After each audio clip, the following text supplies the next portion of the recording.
reporters who brought you RuPaul's Drag Race and $1 Million Listing. This is World of Wonders Wow Report. Things that make us go wow. I'm Fenton Bailey, co-founder of World of Wonder.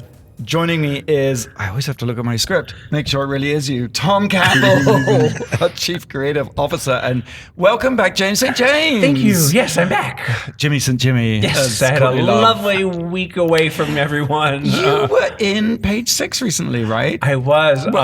Recently, ketamine was, they've decided it works for depression, and they've come out with a new kind of No wonder you're in such a good mood. A legal nasal spray that contains ketamine in it. And they're microdosing, so you aren't in K-holes. But Page 6 called it to see what my reaction was to that. And I said, well, when I was on it, I was never depressed. And I probably should have not been quite so. Ketamine for the kids is a dissociative drug used on animals in veterinary medicine to do surgery on horses. But before that, also known as K for James St. James on a weekend back in the 90s. Before that, in the 1960s, they used it in on-the-field amputations in Vietnam because it's a dissociative and you are sort of out of your head. What do you mean dissociative? What's that even? Well, it means like you dissociate for your mind and your body. So like they can do amputations and you don't feel it. I don't need a drug for that. But it's also a hypnotic, which is not. It means that it's probably a date rape drug. Because you are very suggestible. Fabulous information, and we haven't even started the show yet. I know, because what do we do in this show? We count down the top 10 things that made us go, wow! Tom, number 10. Number 10. I saw the best movie. It's a documentary called Apollo 11. Had you heard about this? No. Yes. You had heard about it. I guess it was at Sundance, so you probably heard about it there. Sweetie, haven't seen it, though. There was miles and miles of footage that NASA took, high quality footage of the Apollo 11 launch, and that was when the first Apollo mission to land on the moon and for them to walk on the moon. Neil Armstrong, Buzz Aldrin, Michael Collins, happened July of 1969. It's the 50th anniversary. They located, and they put together all this amazing high quality footage. Never seen before, right? They found it still in the cans. I think in some cases undeveloped film. But it was from Stanley Kubrick from when he faked the moon landing. That's your number. Mine's for the real. 50% had never ever been seen. Right. The other 50% had never been seen in this quality. And it's not. There's no interviews. They just use the sound from Houston and the astronauts. There's an occasional Walter Cronkite voice that comes up.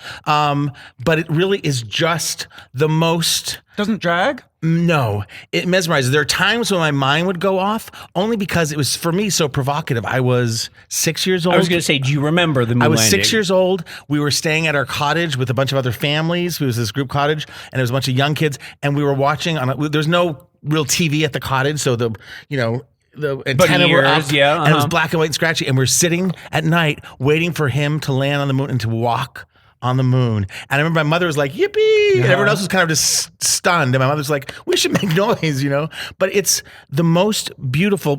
I love shows like The Marvelous Mrs. Maisel because they pay such attention to detail to a period. This is the real thing. This is all of Houston Control and all those white short sleeve shirts with black ties and mock turtlenecks. Yeah, the handsome nerds. Yeah, no one's fat.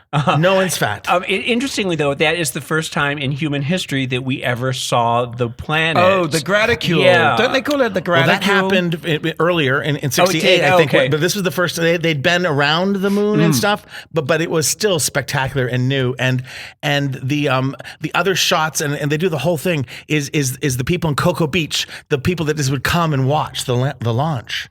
And the clothes they're wearing and the hairstyle. I mean, literally the hairstyles would get laughs in the theater.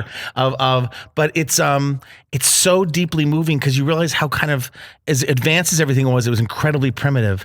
Well, they say that the amount of technology in that entire Apollo 11 is now in our one phone. There's before they blasted off, there was like, there's like 100 screens, I swear, and people are looking at numbers, at code, not at pictures, and it's like, station 1, go, station 2, go, because they're like, someone's in charge of this oil valve, someone's in charge of monitoring this thing, and the very first shot of the movie is this giant tractor wheel, like you've never seen, going grrr, grrr, and they pull back, and it is the machine, the vehicle they created to take the missile at 1 mile per hour out to the launch pad. Mm-hmm. So you realize everything was brand new. Everything they had to like, how do we get from A to B, from B to C, and getting to the moon and losing the rockets. And then when they get toward the moon, they had to the module had to come out, turn around, and then attach to the moon landing thing, which looked like a spider, and that landed on the moon. Then that went around the moon. It really is a miracle. And they landed. And just anything could have gone wrong. That everything went right is just unbelievable. And they landed, and then one came out and walked and said, "One small step for man, one giant leap for mankind."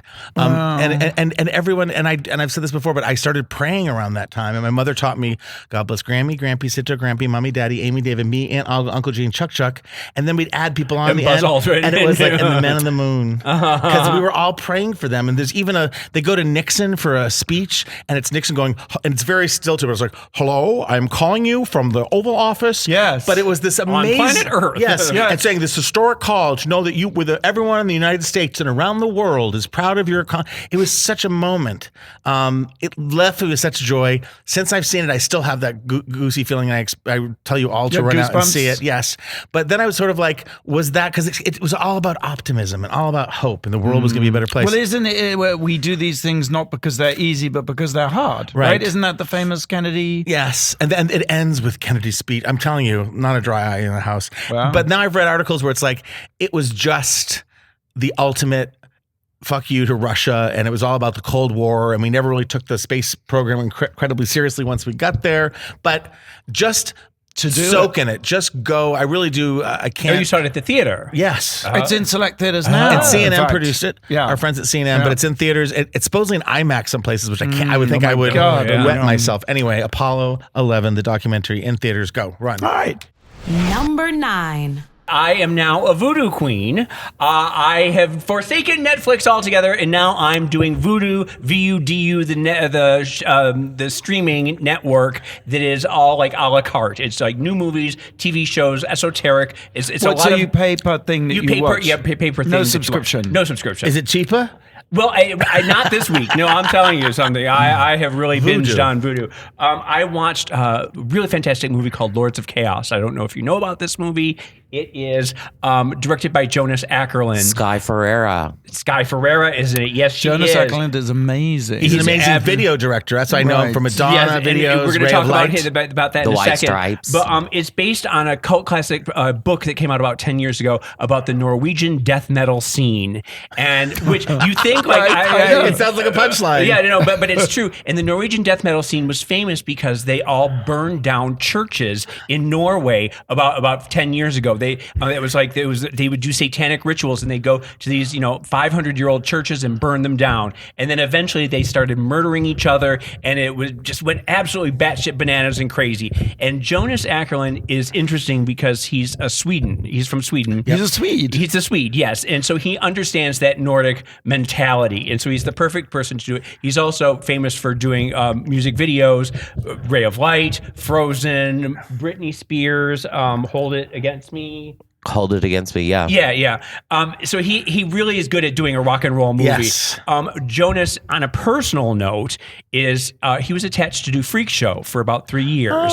And the James St. James movie. My book, yeah. And when he was doing it, one of the two names that we were throwing around most were Rory Culkin and Jack Kilmer, who is Val Kilmer's son, who had been doing Dior ads. And those were the two romantic leads that we wanted. Well, that didn't work out, and Trudy ended up doing it. We had a different cast and everything like that. But Rory and Jack are the two stars of this. Isn't that interesting? And so Jonas has... it was like a full circle moment for me watching it because I got to see that I got to see Rory and Jack in it's sort of a romantic relationship. There's sort of like the dynamic. I got to see it, and I got to see how Jonas would work with these two, and it was really sort of interesting. And I love Jonas for that.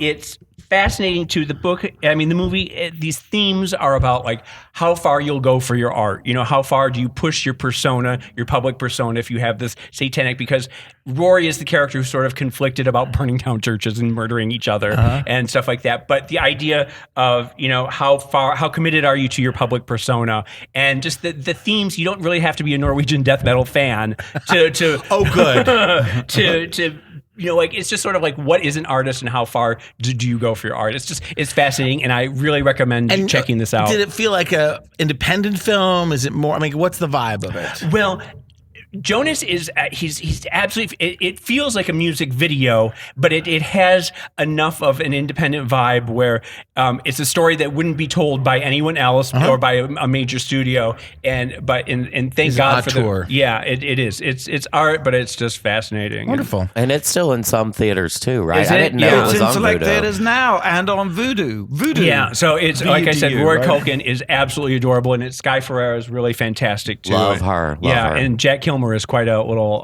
find. Thank God there's some cute boys in it. Yes. What are the odds? Number 8. Oh, guys, I'm sorry. Because number 8, I'll just read you this, okay? Yeah. Quote, the cult of self, which Jackson embodied, dominates our culture. This cult shares within it the classic traits of psychopaths. Superficial charm, grandiosity, self-importance, a need for constant stimulation, a penchant for lying, deception, and manipulation, and the incapacity for remorse or guilt. Wait, who are we? We're talking about Michael Jackson? I read this article after watching the Michael Jackson documentary. Did you on talk about it last HBO. week? Yeah. We did. Okay. I read this article, which was written by Chris Hedges, who's a writer, and he wrote it on a blog called Truth Dig in July 2009. Now, that paragraph I just read is from his thing about Michael Jackson. And really, it just felt like that's 2009, and this is 10 years later. And I was like, oh my God, you know, this seems to describe someone we know, not personally, but someone who's basically in the White House right now. And I thought you were going to say one of the drag queens from Drag Race. no. Anyway, Chris Hedges, long story short, wrote this book, Empire of Illusion, The End of Literacy and the Triumph of Spectacle. And, you know, it's one of those like cultural jeremiads that, you know, everything's going to shit in the ham bucket and that we're all on a high road to hell. And occasionally I do like to read those books like Neil Postman, Amusing Ourselves to Death, and Neil Boston, The Spectacle of the, you know, these sort of screeds basically that make you feel really bad. But this one is really pretty good. And he begins this book. So I read the book. I bought the book. I read the book. It's the end of literacy, the illusion of literacy. It's all about wrestling. And the narrative he tells is that the stories, you know, like wrestling's all fake. Yeah, right? sure. And I thought, oh, that's interesting. It's sort of fake spectacle. And the narratives and the characters are all sort of put on and created. And he sort of sees this connection. He sees that in the past, when America was confident and nationalistic in the 40s and 50s, and it was all gung-ho in the 60s even. Yeah. The enemies in wrestling were always foreigners. But now he sees with the sort of collapse of America, all the enemies are like dysfunctional domestic relationships. Are each other, right? Yes, exactly. And we're tearing each other to pieces. The chapter on the illusion of love is all about Abu Ghraib, and he compares Abu Ghraib images to violent sadomasochistic pornography. It's pretty good. And then also something that the wisdom chapter, the illusion of wisdom, is all about how corporate positive thinking is a sort of thing, and that you mustn't be negative, and that there's all these sorts of seminars and things like that. But the chapter that might hold special relevance for this week's show is the illusion of wisdom. And it's all about how you, it's all about how the Ivy League universities are basically selling off admissions. And that what used to be a meritocracy is no longer so. And maybe we'll come to that in another a hot topic coming up. Right. But anyway, Laura Penny, who's one of my favorite writers those as well. She wrote the most amazing piece about Milo, being with Milo at the remember convention. that, yes. Absolutely phenomenal. She says, "This is the feel-bad book of the summer. I don't recommend taking it to the beach, lest you pull a Virginia Woolf and seek refuge in the cleansing waters." Which is my. I know, it's pretty good. In fact, I remember one time I sent you a Laurie Penny quote, and you responded, "Oh my God, I didn't know she's one of your favorite people everything on the she planet." writes is complete genius. And also, I really do recommend. I mean, some of the book is a bit obvious. It's usually the problem I have with a lot of these like screeds is that they're ultimately just pure snobbery, very well articulated, and that they hate popular culture. So there's a sort of line. I thought you loved that. Darling, I love popular culture. There's a line that I think sometimes. There's really good points in it about other titles of his are like, what is it? America, the Goodbye Tour. They're all sort of, he also has this expression, perma-war. That's pretty good, right? Yeah. But I do always think, but like yellow journalism, the Bible, all these things are lies and stories that have been told. And it's just somehow it feels like with, I don't know, the internet or with the fact that we can kill ourselves with bombs, that it's all more dangerous. Or does every generation thinks they're the last and it makes us feel much more important about ourselves? Like, this is it, kids. The world's ending and it's going down with me. I do think there's a certain crustiness that comes with age and that you renounce these things and then suddenly decide that they're great evils. But, I was so taken by a lot of what he says anticipates exactly where we are now. And I suppose in 2009, we thought, how can it get any worse? Michael Jackson, et cetera, et cetera. But really, it has gotten significant. All the trends he identified have merely amplified. And yet we're still here. So, maybe it's not so bad. Empire of Illusion, The End of Literacy and the Triumph of Spectacle is available on Amazon. From 2009 and yet as relevant as ever. Yes. Okay. Prescient today as it was when it first came out. We have to take a quick break. Watch all the drama unfold in the high-stakes real estate market of the entertainment capital of the world. Los Angeles. $1 million listings. That's right. Thursday, 9 p.m. on Bravo. It's an amazing season. It really is, actually. It's really good. Okay, Blake, what's the trivia question? Well, it's not trivial. What is the important question? Who was the first woman ever to be inducted into the Rock and Roll Hall of Fame? Oh, that is interesting. All right. You're listening to Wow Report on Radio Andy, SiriusXM. We'll be right back with the answer after the break. You're listening to World of Wonders Wow Report. Okay, welcome back to the Wow Report. We're counting down the top 10 things that made us go, wow. I'm Fenton here with Tom, James, St. James, and Blake. Hi, guys. Hi, Blake. So what was the question? I asked, who was the first woman ever to be inducted into the Rock and Roll Hall of Fame? The year was 1987. Oh. Well, I'll let James and Fenton take this one. because I have a feeling. Oh, I'm going to say Pat Benatar. I'm going to Great. say Debbie Harry. I'm going to say it was Aretha Franklin. You're correct. What? She's not rock and roll. Well, it leads perfectly, seamlessly. To your number 7. Number 7. Yes. Did you plot this, you guys? Yeah, come on. It's the narrative. We work closely together. Collaboration. We're going to take over this show. But no, on Sunday on CBS, but still available on CBS.com, is Aretha Franklin, a Grammy celebration for the Queen of Soul. Tom, you're talking about CBS again and the Grammys and Aretha Franklin. Can I tell you, this is one of the most moving tributes and one of the best packed performances. It's online. Sit in bed with your laptop and just push play and be transported. Let me just tell you, Jennifer Hudson starts off by singing Think and Respect. You know, when you start off an Aretha tribute with Jennifer Hudson singing Think and Respect, where can you go from there? Well, let me tell you. Tyler Perry's the host. He's good, right? He is good. Yeah. He's very handsome. He looks has good with a beard. now. Yeah. It's Okay. a good look, actually. Then there's tons of clips, but the first one they showed is Aretha at Bill Clinton's inaugural ball singing sing "I Dreamed a Dream" from Les Miserables. yes, yeah. We just were reminded of the breadth of her abilities. And then Alicia Keys, who sings "In the Spirit in the Dark," it's like Aretha fills everyone and makes them, not that she's not already good, but they're not imitating her, but they're just at their best. She's so inspiring, Aretha. And then Alicia and SZA sings "Daydreaming and I'm Thinking of You." Daydreaming and I'm so SZA's beautifully. good? Yes. Yeah. And then Alicia and SZA get together and they sing, because she's my sister, they sing the love duet, "You're All I Need to Get By." It's incredibly beautiful. Janelle Monáe sings "Rocksteady." Andra Day sings "Pink Cadillac." And she's doing sort of a Billie Holiday look sort of love thing. Pink Cadillac. I know. See, That is a good one. When we get later, we get Kelly Clarkson in "I Ain't Never Loved a Man the Way That I Love You." Amazing. Did anyone do Freeway of Love? There was no Freeway of Love. I'm Ugh. sorry. Chloe and Haley, who are the sisters who were on the Grammy, sing "Sisters Are Doing It for Themselves." And then it's hard to pick a standout because they're all so good.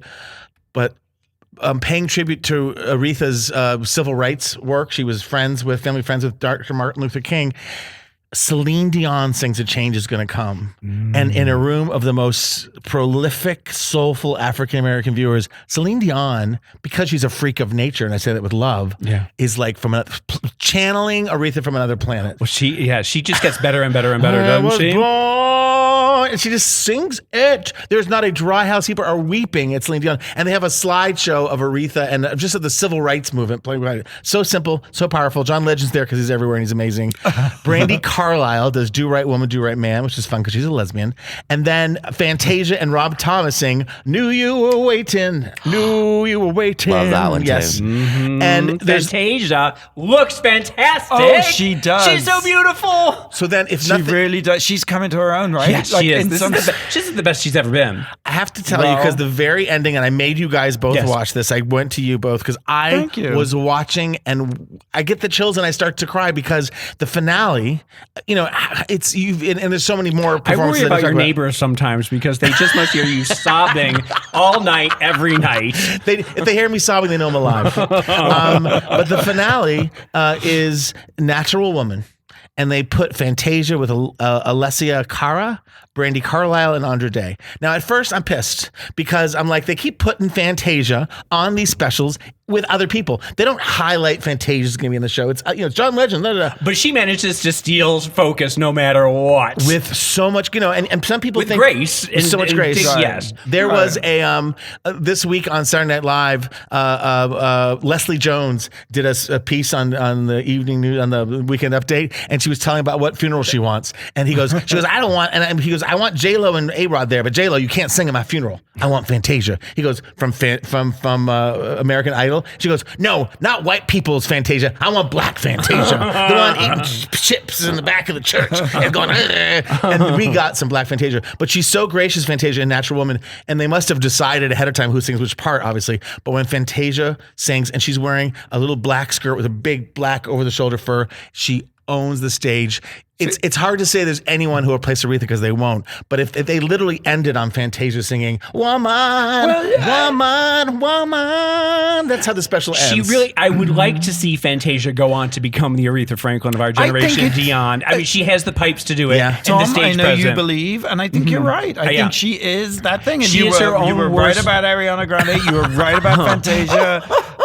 And also, can I just say the positivity, like the Apollo 11 and this, Yeah. you're just like They filled me up this week, I got to tell you. Yeah, you're like a radiator of loveliness. All right, which is so unusual. That's what I always say about you. And I'm always steam heat, baby. Number 6. James, what do you got for us at number 6? Well, also on Vudu, I watched a documentary called Love Cecil about Cecil Beaton. I never heard of this. Amazing. It's absolutely fantastic. I got to tell you. I have Who to ask because I'm the was dummy. Yes. Cecil Beaton. Cecil Beaton, of course, was the great early 20th century photographer. He was a royal photographer. He took a lot of society pictures and a lot of early fashion photography in the 30s and 40s that you would recognize off the face. There is a fabulous photo of women, Debs, in beautiful, different colored, pastel colored ball gowns. Yes. It's one of his and you would know that image immediately. would know a They all lot of look these like, images. they look like, what are those lovely things you eat? Macaroons. He in the 1920s he got a lot of society women and he would wrap them all in cellophane, and you know these pictures because cellophane had just come out and people were just gobsmacked by the idea of something that was see-through and sparkly, and it's very sort of fascinating. But he was also a great society snob and just a horrible person and just a bitch, just one of the bitchiest people to ever live. Right. And he along with like Diana Vreeland and Truman Capote, he's one of those self-created personas that like only happened during that era.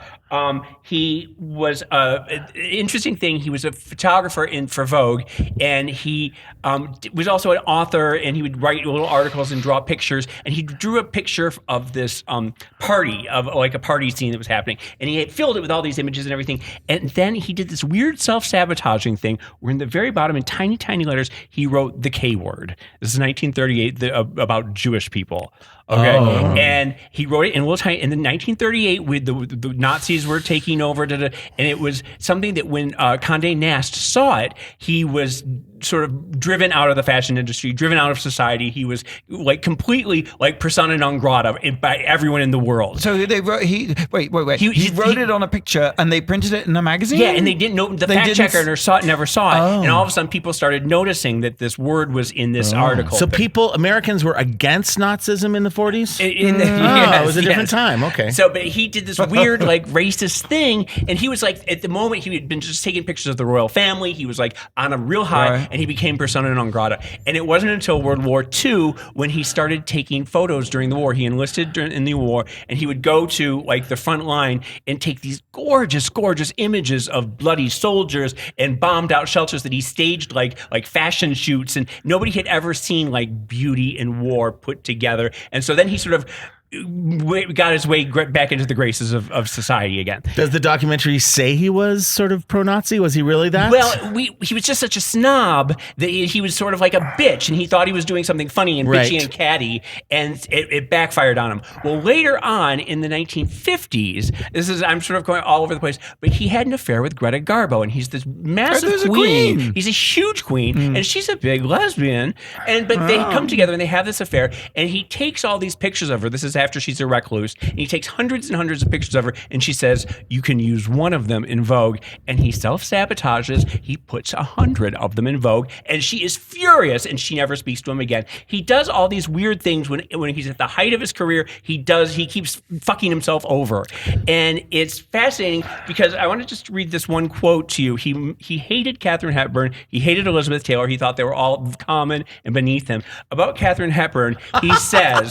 Katharine Hepburn, that low liar. I know. Yeah. Listen. He says her skin is revolting. In real life, her appearance is appalling. A rattled, rash-ridden, freckled, burnt, mottled, bleached, and wizened piece of decaying matter. It is unbelievable, incredible that she can still be exhibited in public. She is a rotten, ingrained old viper. She has no generosity, no heart, no grace. She is a dried-up boot, completely lacking in feminine grace. She is ungenerous, miserly, never gives a present, with the manners of an old sea salt, and spreading her ugly piano legs in those indecent positions. She is in every gesture unbecoming and unlikable.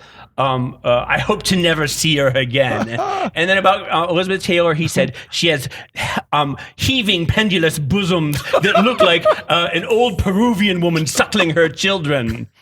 Just hateful old bitch. But it's filled with these kinds of wonderful... Did he live to like several hundred years old? Yes. I think Andy Warhol, when he first came out to LA, his first ever trip, he had tea with Cecil Beaton and was trying to explain pop art to him. He had this resurgence in the 60s where like all the old, like Mick Jagger and everybody started finding him adorable, but he was just this nasty old viper, just a horrible man. There's a great scene with Diana Vreeland and Truman Capote just reading him to filth, just behind his back, just sitting there, just being as catty as can be. It's just filled with these little tiny moments, these little bombos. I really suggest, even if you've never heard of him, when you see these pictures, you will know the pictures, and then you will notice the man, and he's just fascinating.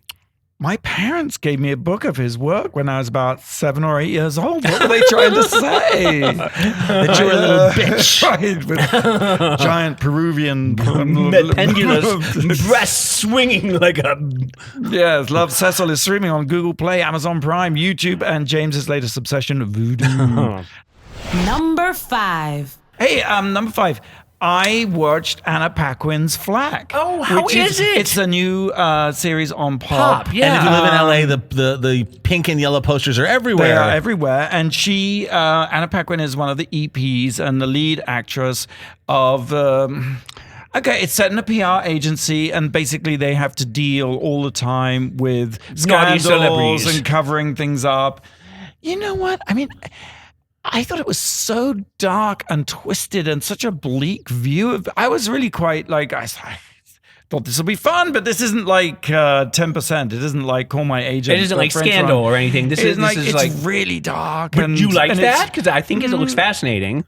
It does look fascinating. I guess I kind of didn't really like it, and I was I actually think it's sort of, sometimes you watch something and it can like sort of. Like when you have an unpleasant dream, you're sort of in a sort of weird mood. It sort of It affects overshadowed you. me. Yes, Yeah. because I think all the characters in it are absolutely hateful. But is it because that that sort we of- know so many absolutely hateful Flacks and PR people? And No, but it's like, but also that's the other thing. It's not really realistic, I suppose. Okay. Ultimately, I mean, I suppose yes, there's closeted athletes and there's transphobic comics and there's some other scenarios, sexual harassment. But it doesn't feel that they go to quite the lengths they go to solve the problems. Maybe I'm naive. Maybe I don't know anything about how the world sacrilegious. really works. I'm going to say something that's going to freak you out. But I always had a little bit of trouble with the comeback. The first season, because I thought it's painted such a dark, desperate picture of stardom and reality TV that it felt like it was relentless. And I know there was lots of comedy there, Well, but it's sort of what you're saying. You take the comeback and you just go dark. You just keep going to hell. Just turn the contrast to black. There is really no comedy. I mean, I thought the I thought it was supposed to be comedy. comedic. The comeback had a lot of funny stuff. I'm not putting it down, but Telltellingly it used so. to make me feel a little sick to my stomach Yeah. watching it. Well, That's what this I'm saying. makes you. This is All right. So anyway, so as as an sort of- antidote. as a palliative, Yes. I thought it's time to check out Schitt's Creek because suddenly Schitt's Creek is the best show everywhere. on television? It really So is. good. And it's a fascinating story because, it's Schitt's Creek has been on, I think 5 they years. pitched it in 2014. It's 4 seasons in. But about almost 2 years ago, they put it on Netflix. Yeah. And it's had a huge driving effect on the ratings on Pop. It's a Pop original. Co-production between Pop and CBC in Canada, because Schitt's Creek is Dan Levy, right, Son and of Eugene Levy. So it's a father and son team with Catherine O'Hara. Oh, it's the best character ever on television, ever in the history of television. Right, waiting for Guffman. Yes. What are the other?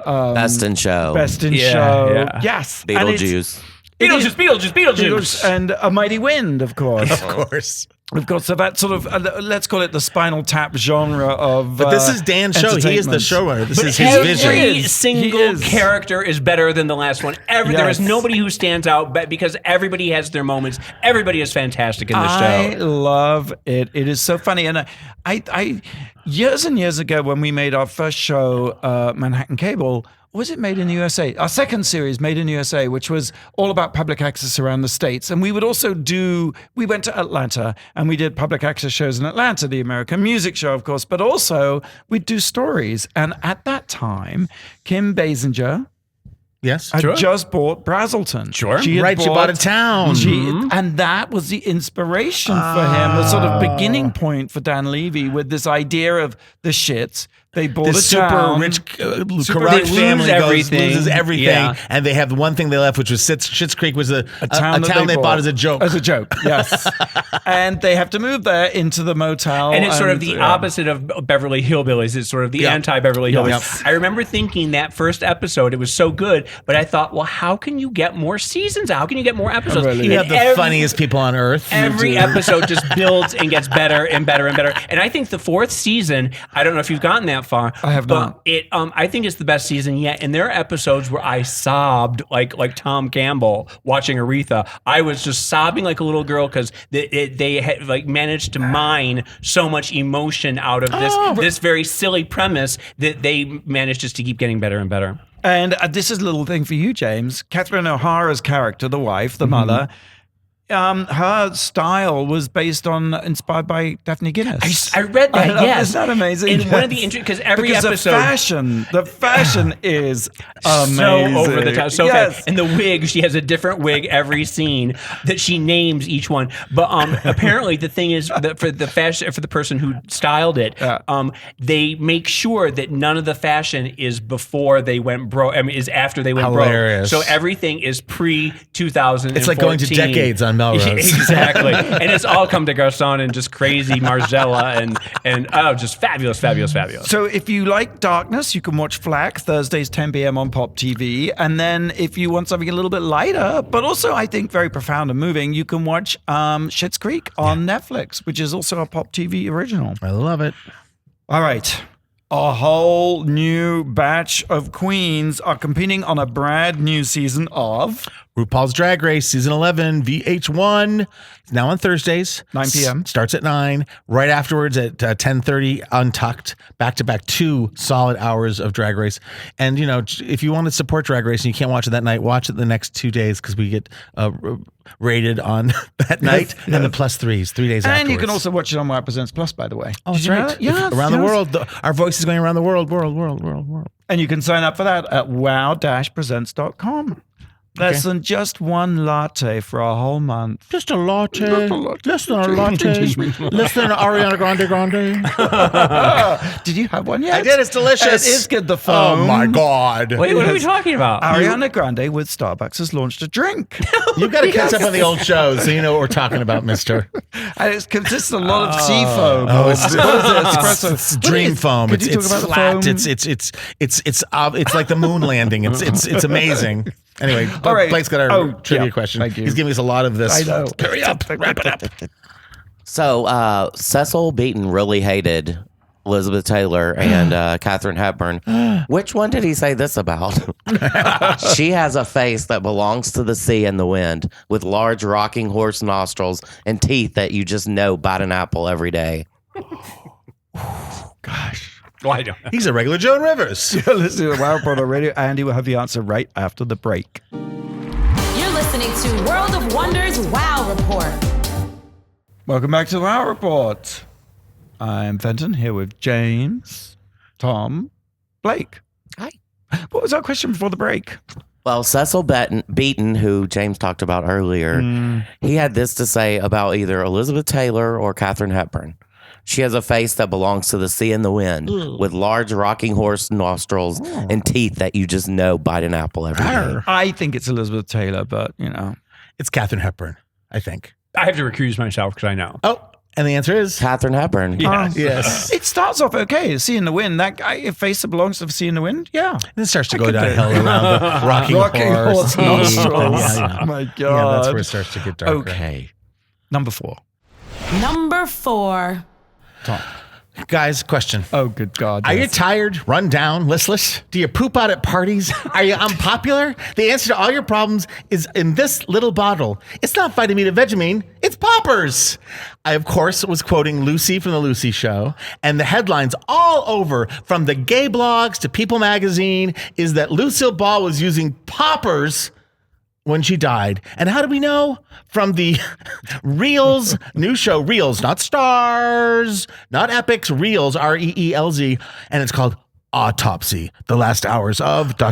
Lucille Ball. Wait, you're telling me that the reason she died was because she had a heart attack while she was doing I poppers? am misleading you to think that, like the headlines did, but just that they found poppers, I believe, in her bloodstream at her death at Cedars-Sinai. Well, was she doing like anal sex and she needed to... Well, go on. Dilate. Dilate. Well, she didn't have any ketamine, so she had to use poppers. Of course, in gay culture, for those of you who don't know, poppers they used to sell it because it's illegal. They used to sell it. No, it's not illegal. It's illegal. They used to sell it as Head cleaner. Head cleaner for your VCR. Yeah. It's illegal?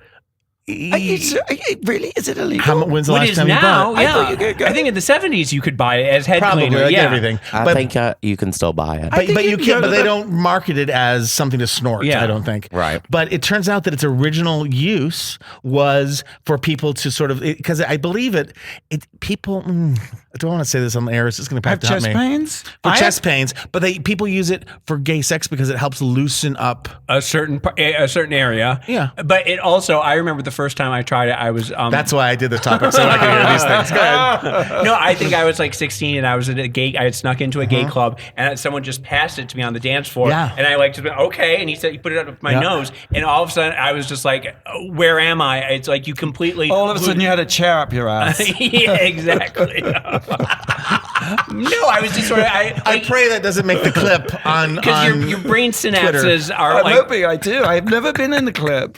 You just found yourself there. But I think it's called poppers because your brain cells are popping. I tell you, Someone did it to me, Yeah. and I was very young, didn't know what they were. I thought I was going to just combust. I did too. I actually didn't feel the desired effect. I just thought, oh my god, I'm about to die. I thought the same thing, and but like with the music and the dancing, and you can see we're in the 1970s. The first time I did is the only time I got any joy out of it, and I was in a movie theater with someone who put them. Oh, we had to put them under my nose, and it was like wow. And then since then, I've never liked them. They're disgusting. Well, you get a headache. They give you a headache. headache. It's what I imagine like huffing glue or something is like.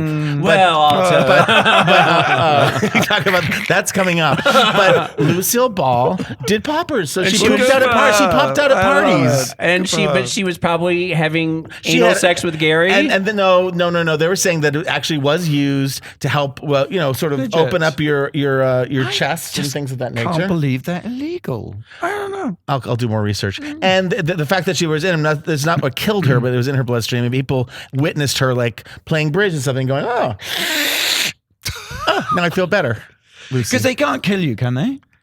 Anything can kill you. I do have a quick story that we can cut because I know we're out of time here, but just for the YouTube people. Okay. I was in Paris one time at Le Bain, and I was at a What's dinner. Le Bain? It was the club, darling. It was the Okay. club in the 1990s. James, bath. Le Bain has become a chic boutique hotel. Really? I stayed there in Paris a couple of weeks ago. Oh, that's it. And they were like, there were pictures on the wall of people partying, saying this used to be a party spot, which I suppose was their excuse for having a disco that went till 2 a.m. and like music thumping and you're trying to sleep and it's like a... Anyway, yes, Le Bain. Yeah. Okay, so I was at Le Bain, and there was a dinner party for us that Richard Johnson from Page 6 brought Gloria Gaynor to. And I'm sitting across from Gloria Gaynor, and I had just bought some poppers because I couldn't find any drugs in Paris. So I went and found some poppers. And I said to Gloria, it has always been my fantasy, it's my 70s disco fantasy to do poppers while Gloria sings I Will Survive. Will you sing I Will Survive? And I started doing poppers, and she started crying because she had recently converted to Christian, like she was evangelical, and she thought that it was like I was Satan Satan. She was was back. surrounded by Satan. As I'm like, well, you sing some I Will Survive while I do poppers. And Jenna Talia pulled off her top and was naked and dancing around with her boobs hanging out. And it was like one of those moments that to this day I still regret the fact that I made Gloria Gaynor cry. Is she still alive? I believe she is. Yeah. So Maybe Gloria, you could reach out. if you're listening, I really sincerely apologize for that. And anyway, that's just not for the radio. That's just for the YouTube. It's a little bonus for the YouTube. Okay, let's moving on, James. Number 3. Number 3. Number 3, another documentary that I watched on Vudu was called Life After Flash, and it's about the making of the 1980 camp classic Flash Gordon. I love the way you do pickups like anyone edits us together. So you just look crazy because like I said it wrong. So you're like, I just did it. I just love that. Like you're just imagining someone's taking the time to edit us, which they don't. Just so you know, keep going. Anyway, Flash Gordon, of course, was one of those movies that really just. So, you see, I don't know that it was camp. I think it was just bad. It was just bad. What? How dare you? It's one of the best Absolutely. movies of the past The best 30 thing about years. that movie is the sound flash. Which was Queen. Okay, but if you, the Queen soundtrack is absolutely brilliant. The colors, the fashion, the beaded, alien outfits are so good. They inspired a whole generation of club kids. When you think of Key Day, when you think of Sacred Boy, when you think of Kabuki, all of those looks are Flash Gordon inspired. What do you think? You didn't like it? What now? I can't remember. But who's this guy? Well, that's Sam Jones. That's Sam Jones. And the reason I want to mention this is because Sam We're Jones. looking at pictures of Sam Did he just Jones, pass away? who was a Playgirl. I was just going to say, centerfold. because this is the first Playgirl that I ever stole from Rexall drugs. I think that's a puzzle. You can get a puzzle of that. We did it one Thanksgiving. But before you had children. no, actually, it was. But I just have to Why say, a sausage I can't help party? anybody here. that Sam Gordon really like awakened my young, libido. And I remember stealing this Playgirl, and to this day I remember every vein, every inch of his body, and it sort of like solidified this sort of camp aesthetic, the hotness of Sam Jones. I do want to say that he hasn't really aged that well. He's look at us from then to then. Like, you want to before side by side of you from Dorian Gray, darling. But he was an alcoholic. He had a number of really lean years in Hollywood after the movie where he wasn't, and then Again, our life he had story. a small comeback in the Ted movies recently. I don't know if you remember. In Ted, it was a running joke about how the talking teddy bear. Yes. Yeah. He's now security. He does security for Hollywood stars. He's sort of like a bodyguard. You know what? It's just Anyone what who's is- self-supporting by their own means is my hero. But the documentary, what does it tell you, like, about the making of the movie? Well, I just mean, the fact that it really, you notwithstanding, it has a huge fan base of nerds around the world who took it as the anti-Star Wars because it could not so be badly made. No, because Star Wars is very self-referential and takes itself very seriously. This did not take itself seriously at all, and it has sort of a buoyancy to it. I love Flash Gordon anyway because I'm a huge fan of the 1930s serial. I was going to say, it was based on a campy serial. Yeah, in which Buster Crabbe, who is the hottest man ever on the planet, Buster Crabbe was he was Flash Gordon. He was Tarzan. He was Buck Rogers and Tarzan. So he would manage to do like all three of the best serials. In Tights the and 1930s.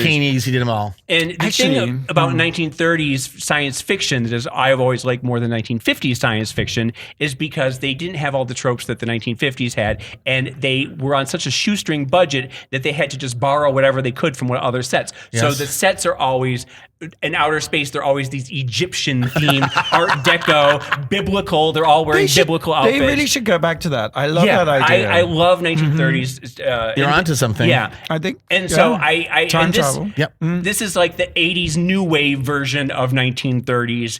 And I just really, it really ticked off all the boxes for me. I loved it. Life After Flash on YouTube, Google Play, or Amazon Prime, or indeed Vudu, right? Yes. And just everybody look up Sam Jones nude. Google it.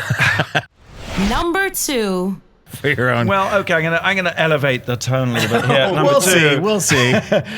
AD 79, August 24th. What do you think happened? Well, if you were in Pompeii, the top of the mountain of Vesuvius blew off and you were covered in ash and you died instantly in a pyroclastic flow.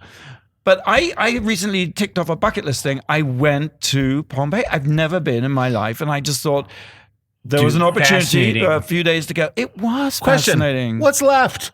Well, the entire city. Yeah. Oh, in terms of life dreams. Yeah. If you go to Pompeii, nothing. I'm done. I couldn't.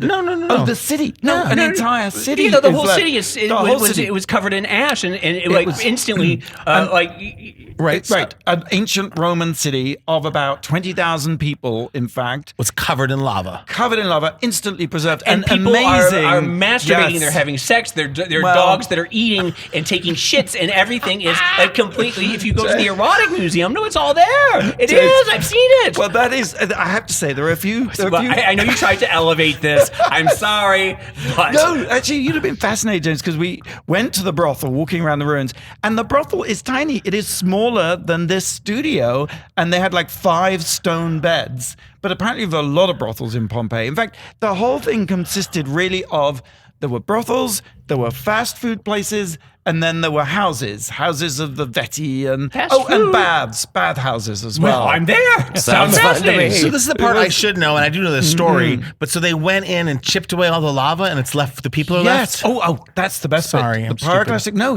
thank you so much for doing it. Okay. Because those foolish persons who didn't leave Pompeii at the first signs of the eruption were killed when this and I love that word, pyroclastic flow, which is basically a combination of superheated gas and ash rushing towards you at like 100 miles an hour. So the moment it hits you, you are toast. Yeah. They were literally where they were. They were like, Yes. and then their bodies, the ash came down and their bodies decayed, leaving a hollow space. So it's and like a when cast, they discovered like, it, an empty a cast. plastic cast. When they discovered it, I forget the name of the excavator, the archaeologist, but this was literally the birth of archaeology as a sort of, not pursuit, as a sort of science or an endeavor. He thought, let's pour plaster of Paris into these cavities, and out And of then that, you have the statues. these amazing molds of people having sex and eating hamburgers but it is. At the You fast go to the food erotic restaurant. museum. It does. Listen to the radio. No, but it does. I swear. They were fleeing. They weren't fucking. They were No, fleeing. but you go. And You that can go to the dog was- erotic museum. James St. James would find a way to do both. and the if you were dog in was that twisted situation. in hideous pain. It wasn't doing anything else. Anyway, it's amazing. The other interesting thing about Pompeii is it's impossible to find your way around. There's a weird, everything's labeled, but nothing lines up with what's on your map or your guide. The whole thing is complete chaos. So you have no idea where you are. And most of all of the valuable things have been removed and put in a museum in Naples. So to really get the experience, you have to first go to the site and walk around for half a day or a day. And then you really do have to go to the museum, which I didn't get to do, which is where they got all the good stuff, like the plates and the frescoes and lots of the stuff is there. Have you been? No. But I know. I mean, I watched the Kit Harington movie from 2015. Okay, so- right. Yeah, They made a movie. Yeah. Kit Harington from Game of Thrones. Very good. Very good. Oh, well, You- I expect that streaming on. Vudu anytime. Vudu. Yes. Voodoo that you do so well. Righty. We have to take a quick break.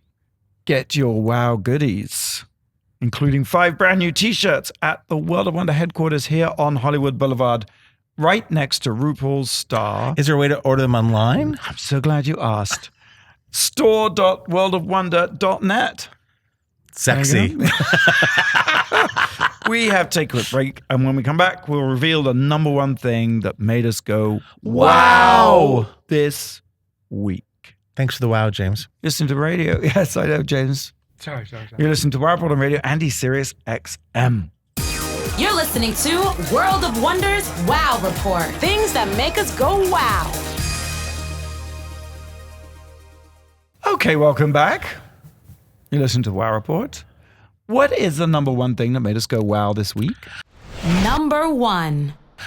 I don't take joy in other people's downfall for the most part, and especially someone as talented and wonderful as Felicity Huffman, who's an ally, and Laughlin, but they were caught up in this incredible scandal, which I feel like is just the beginning of a much larger societal question. Yeah. They obviously were arrested, Crazy. put into custody on Tuesday morning. It is broke, because they were part of a scandal to get their kids into big schools through bribery and having people take their kids' SATs for them.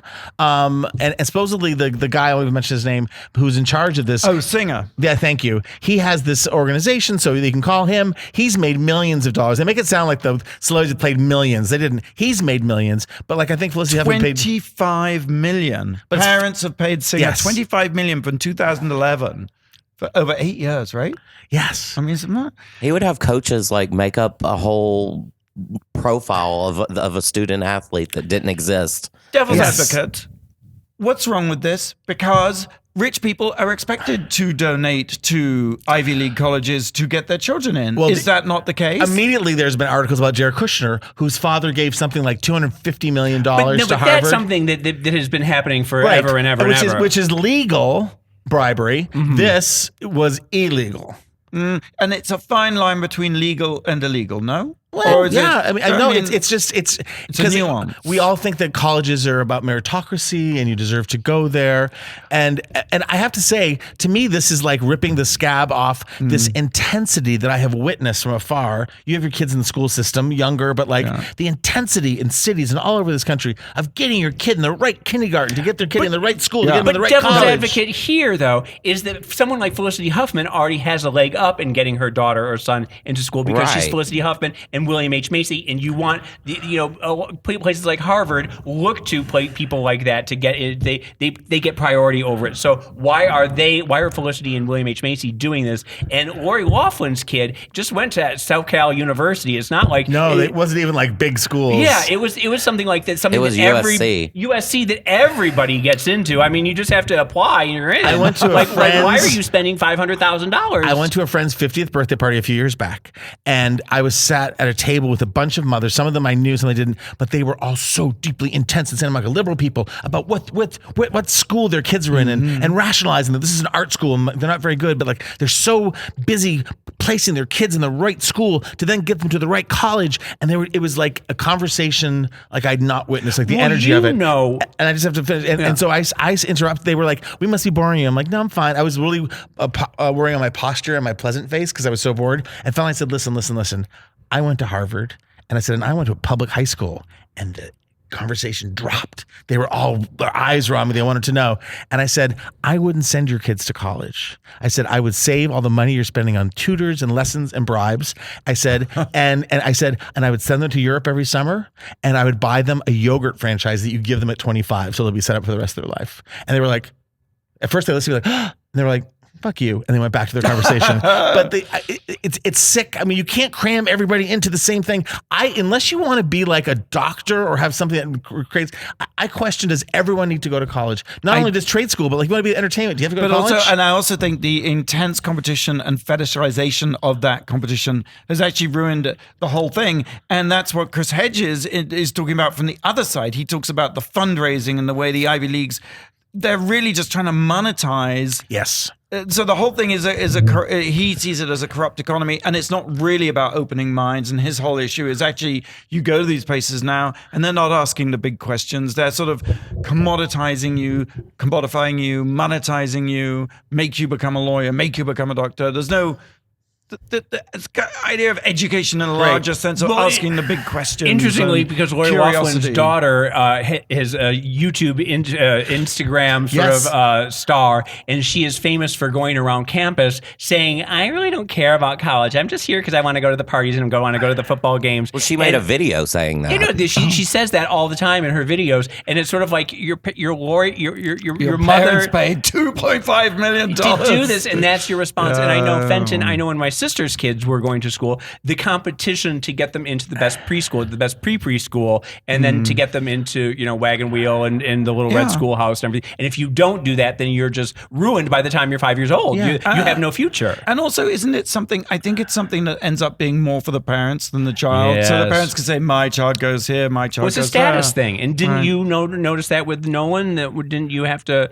fight to get your kids get them in the right school? No, everyone wanted them. We're moving on here. No, but I paid this guy singer. I paid him. Yeah, exactly. He took my SATs. I think it's weird. I think not everyone has to go to college. I agree. And I go back to experiences. If you got the money, let's spend it on experiences. And my sister said this to me, even though my brother, sister, and I all went to college. I took a year off. I would say in hindsight, largely because I was coming out and I was totally perplexed by it and had no language for it and was like freaking out, and I needed some time. But that cost my parents, thousands of dollars. But my sister said, here's a weird thing about college, because we all grew up at home and went to college and go to prep school and any of that. She goes, you're 18, you're away from home for the first time, you're sexually more, vibrant than you've ever been. You now can drink when you want, eat when you want, sleep when you want, and they give you a book and tell you to sit down and read it. It's like, it almost is like the weirdest time of life in a weird way. And maybe you're much more disciplined, but to go to be intellectual, it's like, and my sister who did very well at Boston College, she's a big basketball player. She got there legally.